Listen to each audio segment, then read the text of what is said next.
clima y la biodiversidad, a pesar de los acuerdos, siguen en un proceso de aumento de las temperaturas y de los fenómenos extremos y la pérdida de biodiversidad.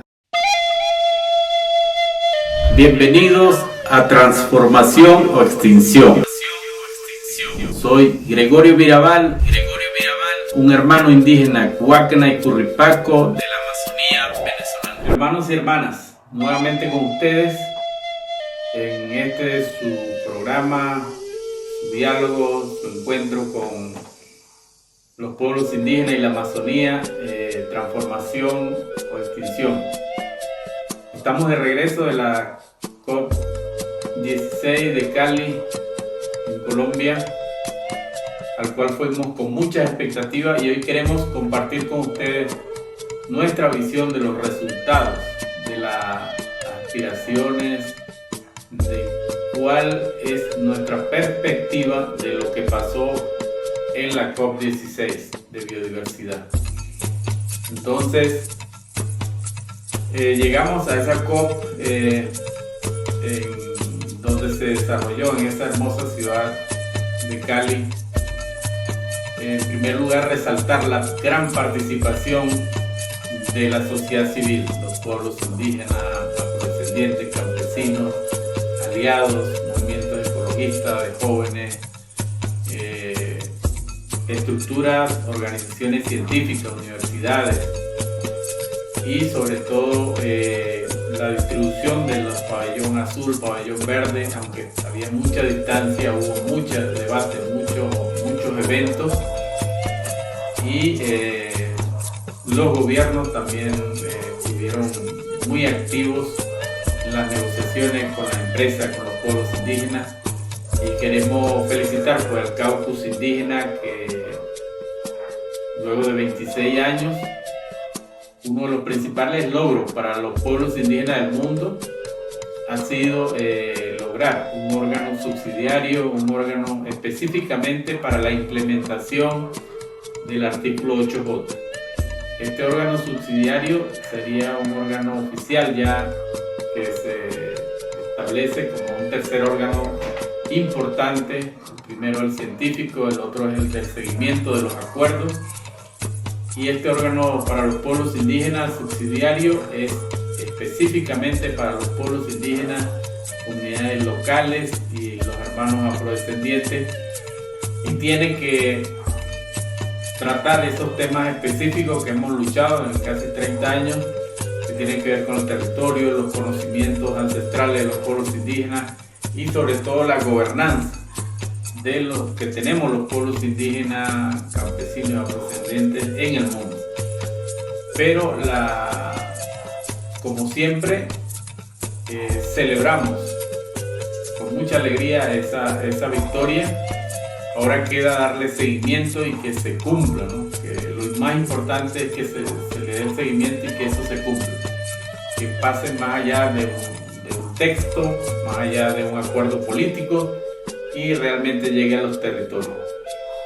También otro elemento importante que valoramos, a última hora se aprueba el Fondo de Cali, que es como un fondo que va a resultar de todo ese trabajo científico, de los llamados DSI, que no es más que las secuencias digitales de la biodiversidad. Es un elemento que sale de la naturaleza y que generalmente lo vemos en los medicamentos y en los productos cosméticos que salen de las plantas de la biodiversidad. Generalmente sale de los territorios indígenas, de las selvas. Ojalá que eso sea bien controlado, que no sea controlado solo por las empresas o por la parte científica, y ojalá se respete la propiedad intelectual de los pueblos indígenas y que los beneficios también lleguen a los territorios. Luego vino el tema muy fuerte del financiamiento de este plan, que se aprobó un plan para donde se involucra el clima, la biodiversidad, pero luego de que se aprueba políticamente viene cómo se va a financiar ese plan. O sea, aplaudimos la aprobación del plan.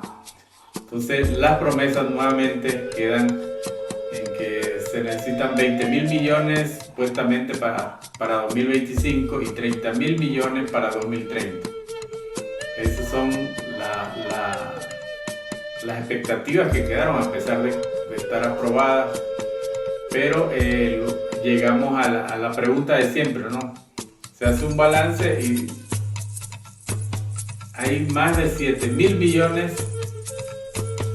de financiamiento a la destrucción de la naturaleza. Comparado con estas aspiraciones de financiamiento, realmente se quedan muy cortas. Ojalá se puedan aumentar y puedan llegar también a los pueblos indígenas. El espíritu de los derechos humanos y la naturaleza y las soluciones a la crisis de biodiversidad y clima, una vez más quedan como en el ambiente. No se ve un interés por parte de los países de colocar los derechos de la naturaleza, los derechos humanos como algo importante en los acuerdos, pero sin embargo seguiremos dándole seguimiento. Otro logro importante fue que el Tratado de Cooperación Amazónica por fin los países logran ponerse de acuerdo y nombran como secretario general al hermano, y lo felicitamos desde acá, Martín von Hildebrand, el cual tiene un gran reto de darle vida a ese espacio que tiene una gran responsabilidad en todos los acuerdos que se lograron en Cali y los posibles acuerdos que se logran en la Cumbre del Clima en Bakú. Entonces, ¿cuáles fueron para nosotros las grandes interrogantes? O sea, ¿cuáles son las dudas que nos quedan luego de la COP de Cali? En primer lugar, no se logró un acuerdo entre los países para tener un modelo de financiamiento para lograr que ese plan aprobado se implemente. Eso hay que darle seguimiento. Y tampoco se aprobó el monitoreo del cumplimiento y el seguimiento que se le da a los países para los planes que ellos van a implementar. Y lo más preocupante es que solo 44 de los 196 países presentaron sus planes para proteger y conservar la biodiversidad. Eso es muy preocupante. Y finalmente, hermanos y hermanas, bueno, queda ese reto. Felicitamos a los pueblos indígenas por su lucha, por su presencia, sobre todo por su participación y sus logros, pero queda el seguimiento y que eso se cumpla. Queríamos hacer una reflexión final sobre lo que va a pasar en la COP29 en Bakú, al cual se llama la COP de la finanza, porque el espíritu principal es que se fije un nuevo acuerdo del financiamiento a la lucha del cambio climático. Entonces allí creo que la mayoría de los grandes países más contaminantes, los presidentes no van a estar, los países más poderosos no van a estar, muchos países no van a asistir por la desconfianza, a la falta de cumplimiento de los acuerdos que se han logrado en la COP anterior.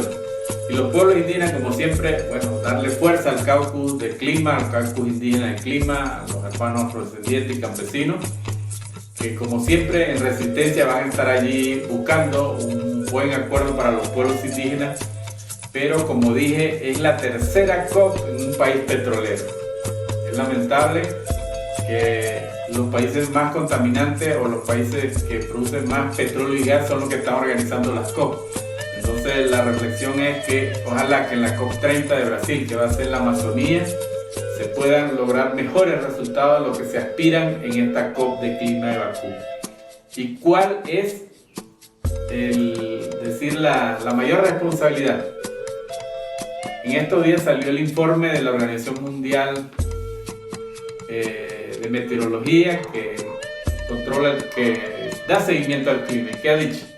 Hemos superado el 1.5. El 1.5, que era el Acuerdo de París, decía que no podíamos superar el 1.5. Bueno, ya tenemos un año en 1.5. Inundaciones, sequías, por supuesto pérdida de biodiversidad y catástrofes naturales. Entonces, esa es la responsabilidad que le dejamos a esta COP29 de Bakú, dar respuestas urgentes a la situación que estamos viviendo hoy, que la realidad está diciendo que el clima y la biodiversidad, a pesar de los acuerdos, siguen en un proceso de aumento de las temperaturas y de los fenómenos extremos y la pérdida de biodiversidad. Nos vemos, nos escuchamos en una próxima oportunidad. Un gran saludo, hermanos y hermanas. Transformación o extinción.